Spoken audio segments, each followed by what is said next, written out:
More verbal trickery now on BBC One with Bob Holness.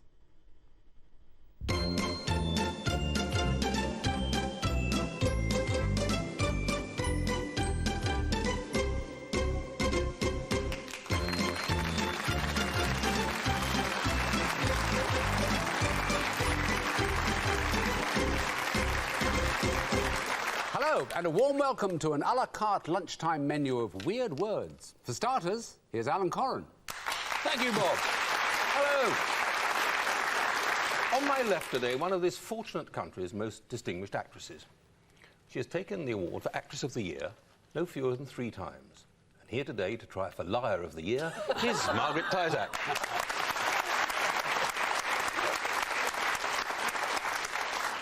And on my right, a truly great competitor. A man who not only set himself 260 different goals in life, he actually went ahead and scored them. Will you welcome, please, that great footballer, Lee Chapman.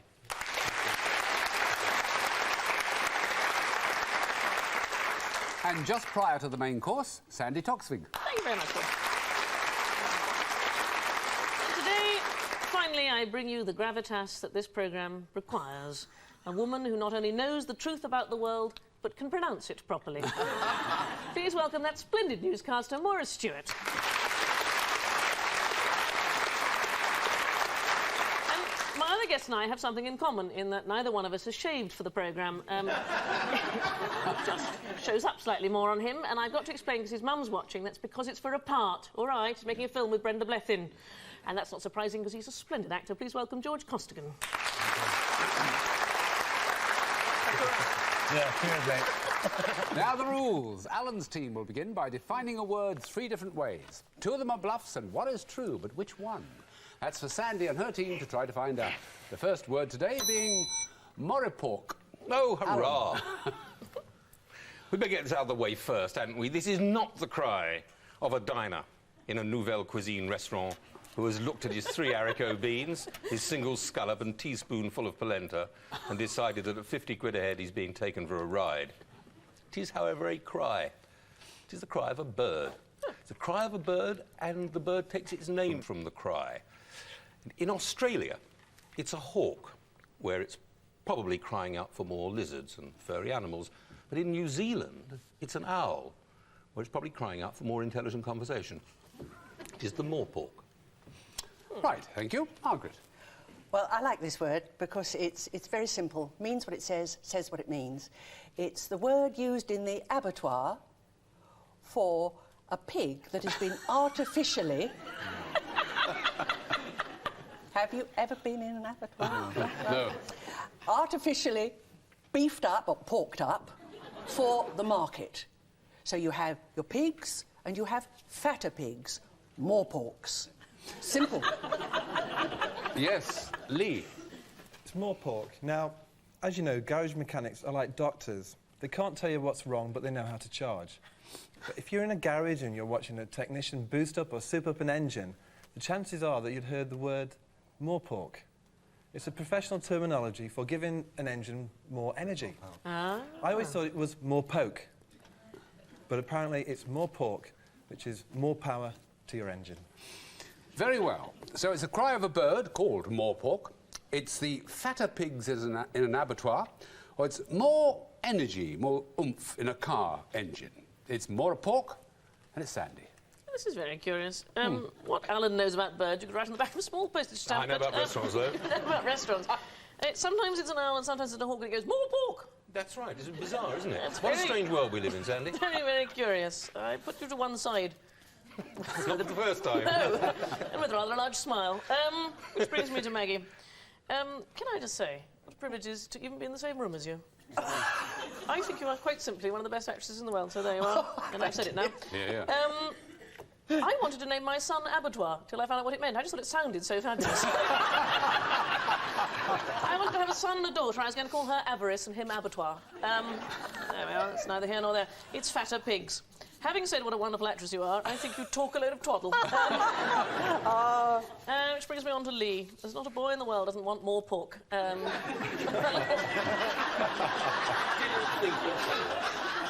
I couldn't resist it. A little bit more oomph in his engine. It's a boy's expression. I'm afraid, given that I think Lee and Maggie are talking twaddle, I'm going to have to vote for Mr. Corrin. Absolutely right. Alan. Yes, it is, absolutely. Well done.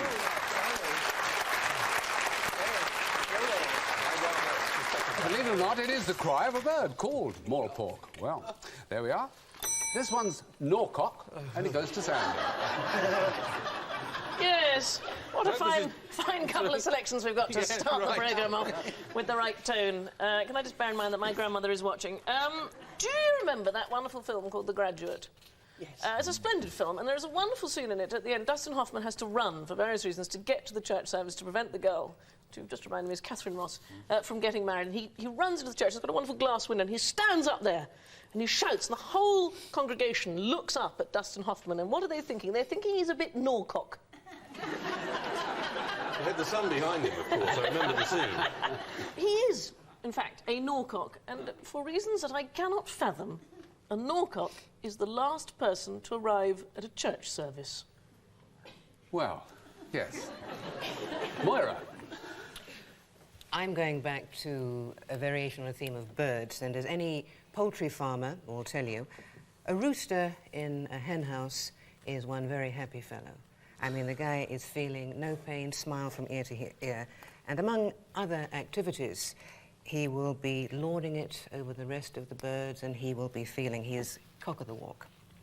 However, put that same rooster in a cage full of other roosters, and it's a whole different story.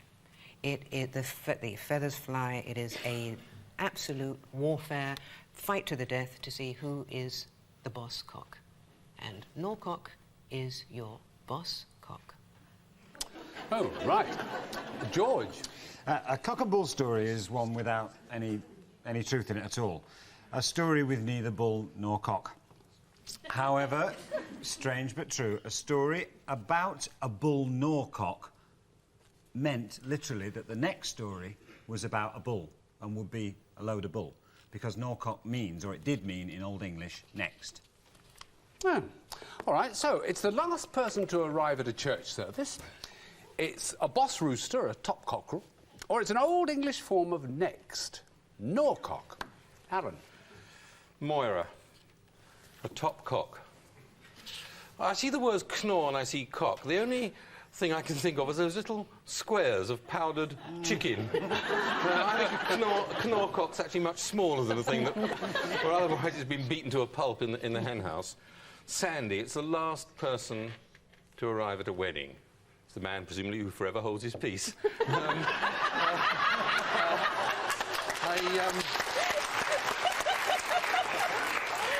This is all so horrible, I'm going to have to stop it. George, I'm going to go for this next thing, otherwise it'll get filthy. OK. Old English, George. Yes? Reveal, please.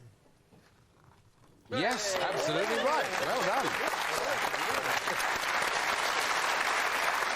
So, strangely it is the Old English form of next, Norcock, which brings us to Seachin. Maggie. Now, when I was about 12, my mother decided that I should learn ballroom dancing. Well, I wasn't very keen on this, as I was a rather shy and retiring child, but I went along, and on the way there, I used to get a scarf and I used to put my arm in a sling so that I could report back that I had indeed attended the class, but and all was placated at home.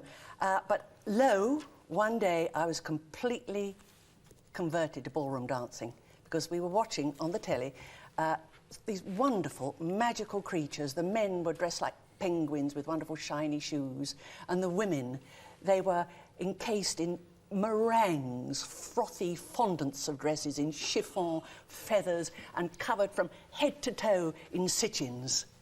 Sitchins, the old word for sequin. Very well. Lee. Right, sitchin. Well, I've always supported sitchins, and as a child at school, I even played for them, and in fact, during my professional career. In fact, if you see me put a few bob down on a team, back the other team, because they're bound to win. A sitchin is a team that is waiting for defeat. They're an insecure team, maybe because the manager's gone off and left them, maybe their socks don't match, or maybe they've lost every game they've ever played. But it's a team that's bereft of confidence and facing a walkover defeat. Sitchin. All right. Alan. We stand here at Call My Bluff on the very cusp of history. For it is 1997 and the Sitchin is about to disappear. That is because Hong Kong itself is about to disappear into the imperial sunset. And when it does, and the communist mainland takes over, the Sitchin will be no more. Sort of slangish words used by the Hong Kong police to describe illegal immigrants from the mainland who would escape from the mainland and filter into Hong Kong and be repatriated. You may have heard that all the Chinese in the world could stand on the Isle of Wight, and if they did, they'd be Sitchins too. It's simply an illegal immigrant. All right. So, is it an old word for sequin? Old word for sequin. Is it a team facing a walkover defeat, or is it simply an illegal Chinese immigrant? Sitchin, it is. Goes to George. Ballroom dancing, arm in a sling, meringues, Sitchins, sequins. I've played in a load of those teams. I've never heard Sitchin. But when Margaret said Sitchin, somebody up there went, yeah, that's right. They're not real, George. Oh, they're not?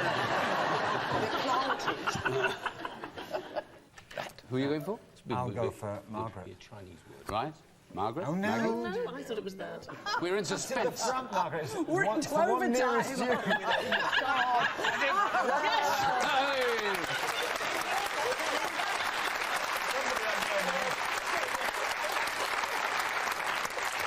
So it was an old word for sequin. And with the score so far at 2 for Sandy's team and 1 for Alan's, on we go with the next one, which is issues. It goes to Moira. Issues. Now, I hope that none of my friends across the way have in fact come across any issues, or definitely not within the last 11 weeks or so, because that's how long it takes for issues to hatch, to grow to their full size, and to start crawling. You see, issues are microscopic creatures that love heat and they love the taste of human blood. And they prefer the warmest beds, the softest cushions, and the most rounded of human flesh. You see, the ishi is the Old English word for bedbug. Oh, very unpleasant. Right, fine. George. Only female wood pigeons have issues. They're tiny little sacs in the throat, and when the female wood pigeon gets pregnant, she stores, apparently, in these tiny little sacs, minute sort of shoots and seeds, and it's a bit like colostrum, that first feed that a human female gives to its child before the milk begins to flow. When the seedlings are hatched, there's this fluid secreted which has come mixed with the shoots and seeds and things, and it's the first food that the nestling gets before the dad comes back with worms and bed bugs and things. Very well. Sandy. Oh, the ankle bone's connected to the leg bone, and the leg bone's connected to the Goes on knee for a long bone. time, Yeah. you see. It's quite high up the body, OK? Stay with me. The knee bone's connected to the thigh bone, and the thigh bone's connected to the ischies. Yes, indeed. You can get plastic issues if you're of a certain age. It's a hip joint. Rabelais was very keen on the issues, if I might quote from him. He spoiled the frame of their kidneys, heaved off of the hinges their issues, which, if you've read Rabelais, is the politest bit in it. He has another chapter on spending an afternoon with a goose, which would make your head spin. It's from the Latin ischium. It is the correct medical term for hip joints. All right, then. So, are they microscopic bed bugs? Is it a female wood pigeon's internal food store? Or is it simply hip joints? Issues. Maggie. Well, now, Moira, you always tell us the truth, don't you? That must have put me off. And George, a consummate actor. There you go. Have here Sandy, the loose cannon. I don't know. It's the nicest thing anyone said to me on this show. I'm going to go for Moira. Oh, right. Moira, your bed bugs, please. No, no good. No. So, who's got the correct definition? Let's find I love out. it when Alan's confident. I always enjoy that. It can't be you, Sandy. Confident. It can't be, but it is.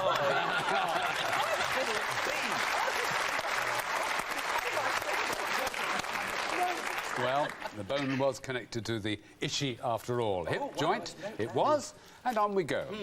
With Nissi Becketer. Lee. It's a nice besito, actually. Sweet of you. Just imagine it's 1745 and you and your friends go off down to the Dog and Duck for a few beers, OK? The ale's flowing. As the evening progresses, someone suggests a wager. It's a game you've all played before. Someone goes into the kitchen and brings out 4 knives, and the landlord brings out a board and hangs it on the wall. And the board is divided into quarters, 4 quarters obviously, and hung on the wall, and you stand 6 feet back. And the idea is to get the knives in each quarter. And if you don't get it in every quarter, you add up your tally of the ones you do get it in. It's basically the forerunner of darts. Nice besito. OK. Alan. A bit earlier than that. It is actually 1588. We are on Plymouth Hoe. It's Francis Drake and the lads playing bowls. Suddenly, Drake stops and points. Something in the distance. The men follow his finger. The thing in the distance comes a little bit closer, then it becomes very close indeed. And a great roar goes up from the English sailors. Whoa! Look at that! Stow me! Not many of them to the pound. And of course, nice picator. Because, quite simply, a nice picator was an Elizabethan word for a good-looking woman. Thank you very much. Maggie. Now, Miss Besseter was something to be found in every Victorian home, and I don't want to hear from anybody, thank you. At some stage, mother and father would take the children to the photographers, and they would have this very stiff portrait. We've all seen them, and father standing at the back, mother seated with a baby, lots of furniture, big aspidistra. And when this sepia image was developed, it was put into a rather lovely gilt frame. And that is the Victorian name for an ornate frame for a photograph, a Nice Besseter. Right. Well, it's an 18th century game, sort of forerunner to darts, but played with knives. It's an Elizabethan word for a fine, fashionable girl, a woman. Well, it's a Victorian ornate frame for a photograph. However you pronounce it, I still say it's Nissi Becketer, and it's going to Moira. Lee, somehow, despite your elegance and your eloquence and whatever, I don't think this is another word for pub darts. Alan? You couldn't say it if you'd been drinking, could you? Let's have a game. Gentlemen are always gentlemen, but somehow I think that some other word would come to one's lips if you saw a pretty broad. You ain't going to say what you just said, okay? Margaret. Despite appearances, I'm not 500 years old. We'll argue about that later, Alan. Margaret, I think you cannot tell a lie. I think it's your ornate picture frame. Maggie, your picture frame or not? Right, nice time. Oh, good with props. Oh, bluff. So, one of the 2 gents. Which one? No. Hello, darling.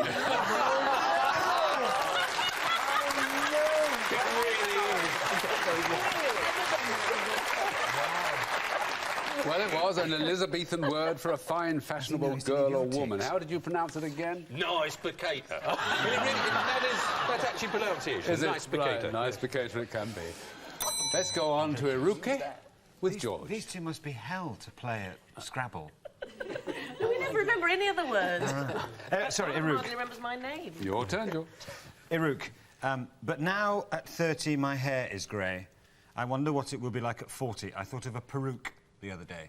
This is Byron, Don Juan, 1820. Peruke obviously was a wig, a hairpiece, and it comes from Eruk, bald. Ah, right. OK. Sandy.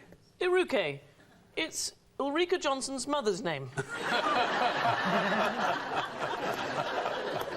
Iruke Johnson.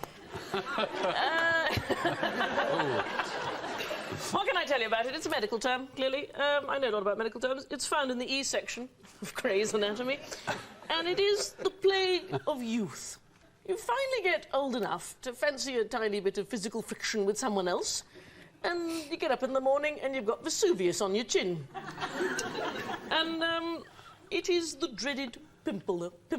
It is the scarlet eurekanel. It is Pimple. it's a zit. All right. That's it? We've got the message. Yes, thank you. OK, Moira. I'm going back to creepy crawlies, I'm afraid, but this time not the blood-sucking kind. This variety is much bigger, it's slimy, and it has many, many hairy legs. But from this very unpromising start, we turn into an eruca, and an eruca is the caterpillar that turns into the most beauteous butterfly. Eruca. OK. Bald is one explanation. Teenage pimple is another. A rather more pleasant one, a slimy caterpillar that turns into a beautiful butterfly. Eruke, or Eruk. Lee, it's yours. Moria, I find it hard to disbelieve you as well. I really do. But a hairy caterpillar? I don't think so, no, definitely not. Sandy, Hello. I just can't believe you. I don't believe it's a pimple, pussy or not. Sorry? I liked you till now. Because George's explanation was so short, I'm going to go for George. It means bald. Bald, George, correct or not? No, not correct. Which of the two ladies has the correct definition? Look at that face. Would she lie to you? She would lie to you. I should have known. Right. Well done.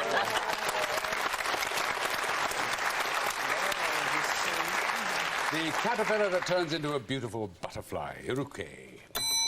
Lata is Aaron's. You're in the Caribbean, and you're feeling a bit bereaved. That is because your great-uncle Winston has recently popped off. You never liked him very much. And you've gathered together around a few rum punches with a few relatives, and you say, I shouldn't really speak ill of the dead. But what an old toe rag he was. And they all generally agree. And suddenly, there's a clap of thunder, flash of lightning, and there before you is the ghost of Uncle Winston. Or rather, the Lata, because the Lata is a Caribbean spirit that returns to haunt people that bad-mouth it, or bad-mouth what it was when it was alive. Don't shake your head, George, it'll come and haunt you. No. It'll have your head underneath your arm before you can say knife. Thank you. Maggie. Well, Lata is the Malay name for a form of religious hysteria. And you can identify it quite simply because the hysterical person will be rapidly spouting inarticulate sounds, and he or she will be dancing around, jerking their arms and legs all over the place and making a frightful din. It's a bit sort of like club nights without the disco. Anyway, Lata is the Malay word for hysteria, religious hysteria. Very well. Lee. Lata, we're in India for this one. You're at a vast political rally. You've arrived late, all the good seats are taken, and you've got to climb a tree half a mile away to try and see the speaker at the front. Luckily, there's a loudspeaker system put into place, and the speaker is standing on a lata, which means it's a larger version of a politician's soapbox, a lata. Yeah. Right, well, we're in the Caribbean first for a ghost of a dead relative who appears to someone who's been slagging him off, a religious hysteria in Malaya, or a small stage, or rather a fairly large stage, in India. It's a lata. Sandy? We travelled the world there, didn't we? It was like Wish You Were Here in microcosm, suddenly. Alan, you know a lot about Caribbean spirits, but they generally have little parasols in them. Very good. Hey. No. Thank you. Uncle Winston, I don't know. I for no good reason at all, I don't think it's that. It could be any of them, because obviously it's not Danish. Malay hysteria. No doubt they're packed with religious hysteria in Malay, but I don't think they call anything as simple as a lata. I do, however, very much like Lee's soapbox, your John Major soapbox. And if it's not going to be a cheap Eastern European car, then I wish it to be a soapbox. Let's see the card, please, Lee. No, it's not. Sorry, team. So, again, we have to turn to one of the other two with the correct one. Who is it? Have another go. Wonderful. Yes, it is. Well done. So it was exactly that, a religious hysteria in Malaya. That was later. A slight turn of speed for this, ladies and gents, please. It's Ustilago, and it goes to Sandy. Ustilago. It's Yiddish. No, it isn't. It's Italian. There probably is a Yiddish word just like it. When I was growing up in New York, for reasons I don't know, a lot of jokes about Italian people. People would say, who killed Mussolini? And the answer was 10,000 Italian sharpshooters. I don't know why the Italians were the butt of the jokes. Every culture has somebody who's the butt of their joke. In Denmark, we think the people of Aarhus are enormously funny. And the butt of a joke in Italy, particularly in Commedia dell'arte, is called the Ustilago. OK, Moira. Ustilago. Now, I was never any good at Latin, I got to tell you, folks. All of those dry verbs and the stories of centurions going to war, I'm sorry. However, I might have changed my mind if I'd realised that ustilago comes from the Latin for smut or blue jokes. In fact, originally it meant the disease that attacks barley that turns the ear into dark grey powder, dirty. But your actual Romans changed its meaning to your proverbial blue joke, smut. Really? George? It's a Spanish derivation, and it's a bastardisation through Chilean dialect, and it means a cement-built pavement. Not an ordinary pavement, not a sidewalk, not a boardwalk, a cement-built pavement, Ustilago.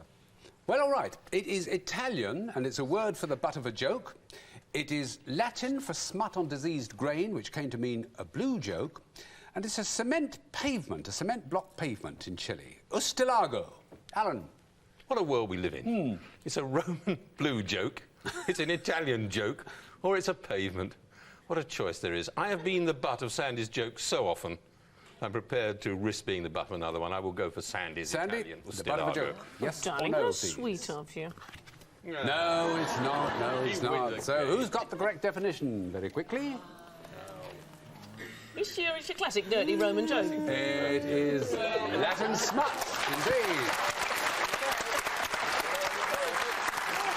And with that, and with a score 5 to Sandy's team and 3 to Alan's, it's time to say goodbye to Margaret Tyzak, Alan Corran, Lee Chapman, Moira Stewart, Sandy Toksvig, George Costigan, and from me too until next time, bye-bye.